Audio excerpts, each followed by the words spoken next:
Hey, about earlier. Sorry for going off like that. I haven't talked about Tom in a while.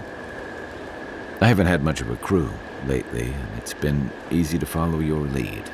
Seeing the choices you've made has put me at ease. Maybe a little too much. First time for everything, huh?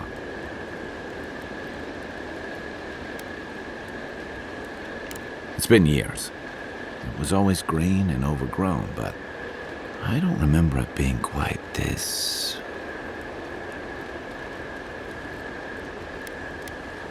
You remember the first plants we met here tried to kill us, right?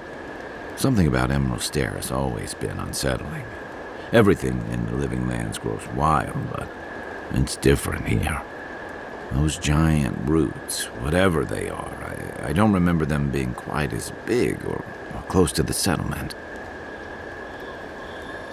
Well, there's a thought to keep me up at night. Oh, the living lands definitely hates us. That's why people like me even get work. I don't like reading that much into things. Maybe that's why I'm still a bachelor. Is that what it is? That wasn't even on my list. Either way, when I wake up with night terrors, I'm waking you both up with me. And troubling. What was it she said? The steel garrote will ensure the safety of Adiran interests? They aren't going to make you any friends, that's for sure. That Adiran spy mentioned a steel garrote operation, too.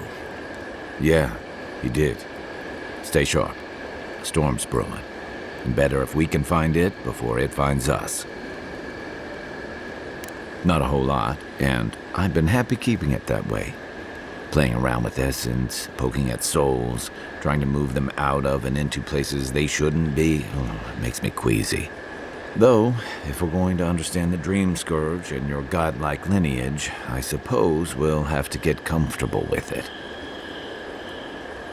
Still, I'm happy to leave those pursuits to other people. Exactly. Other people. People who are a safe distance away.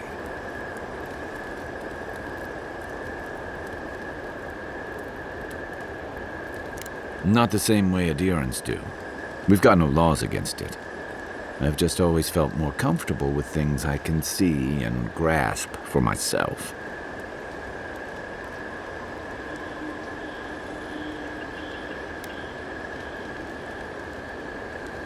Then I guess it's better that you're the one with a connection to something in the beyond. Should I break out the booze? I'm well past seconds myself, if we're counting. Even decent people make mistakes, and the rest of us can grow with a little time and grace. If I had to list them all, we'd be talking all night. Anyway, if this place can't give us misfits and screw-ups a second chance, what hope do we have? What gave it away?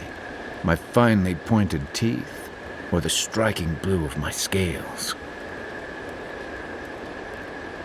Fair enough. My people are known to roam. Almost as much as Marius's more far-flung brethren outside the living lands. Right. Sounds like Pargroon and elsewhere know better than to stay cooped up in a keep somewhere. Rauatai's hardly a hospitable environment. Many of us end up settling elsewhere or making a living on the go. That's where you get the popular image of the Amawa bodyguard or mercenary. Don't sell me short. I've also been a drifter, a middling carpenter, and a terrible card player. Don't fall for that. He'll hustle you out of your last coin. Keep going, and I'll have to tell the story of the time you stumbled into a Zarp camp in rutting season. A thump on the back and a crack on the skull from a brother who says you should visit more. It's complicated. I guess home usually is. Lashed by storms, battered by waves. We call it the rough country. And old trenchers say it's made us who we are. We do a lot of digging for irrigation, drainage, warfare, the occasional village tournament. Anyone from Rauatai has spent enough time in some kind of hole in the ground to be on a first-name basis with the worms. So, trenchers. Those of us who leave are scramble roots, hardy weeds that can survive just about anywhere. You'd fit right in with the Ranganui's inner circle. It's true that the same things that make Rauatai a difficult place to live have shaped our people and our kingdom. Our coral masons have built living harbors and fortifications along the coast to protect our ships and shelter our cities. For all our shortage of fertile soil, Rauatai's land is abundant in saltpeter, copper, iron, most of the other materials you need to outfit your military with weapons and cannons. We value struggling and striving together. It helped us survive and build one of the most powerful navies in Aora.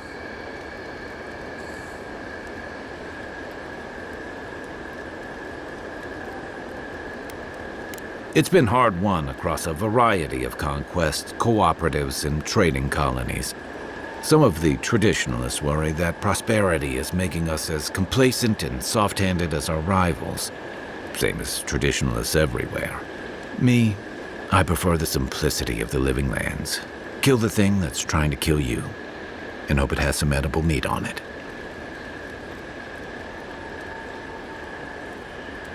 That must have been 6 years ago now. I guess I was drifting, looking for a change. I was living in a settlement called Thirdborn.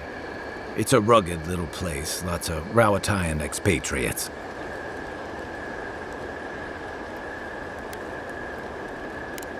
Yeah, something like that.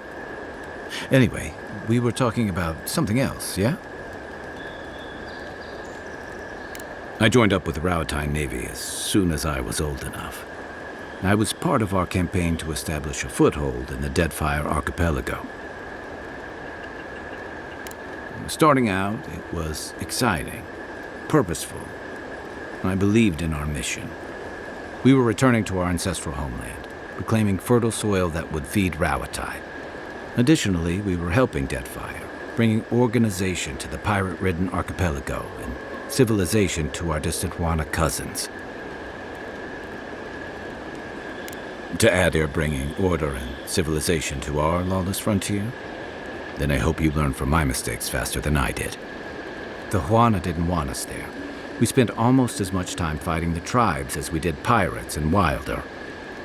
And it was hard to see how any of our fighting and dying was feeding people back home.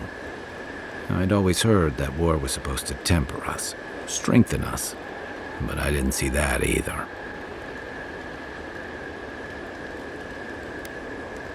Some fell apart.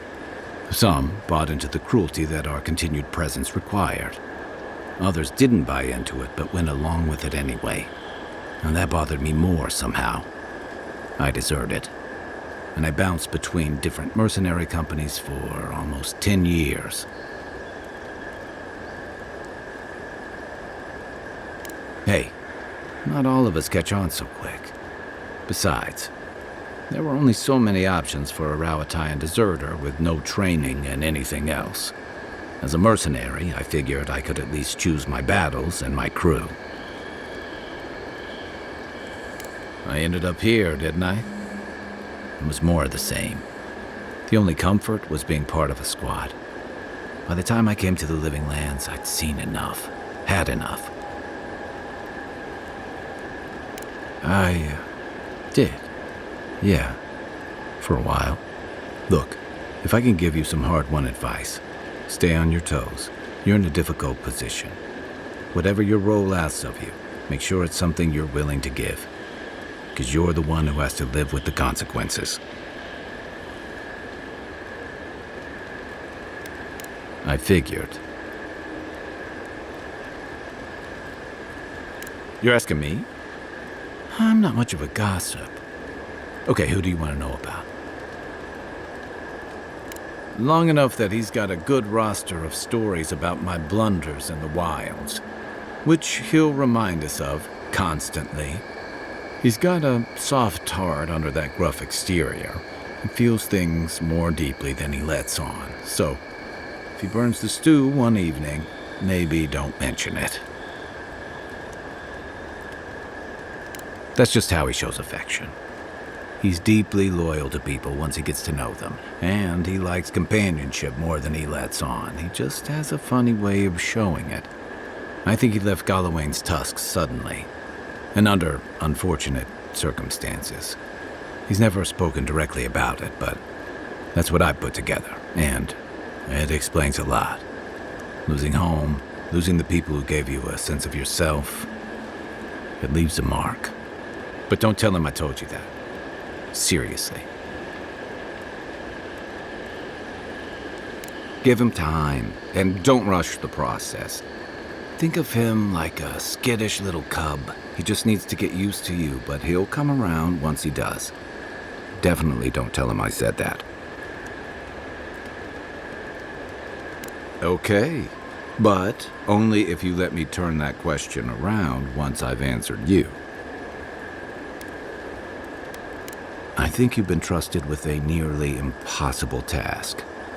When we first met, I thought that was because you made some powerful enemies back home. But as I've gotten to know you, I think that if anyone can stop the Dream Scourge, it's you. What's more, you've got your head and your heart in the right place. You haven't let your duties or loyalties get in the way of being decent and reasonable. At the end of the day, I'm proud to fight alongside you. And there you have it. Your turn now.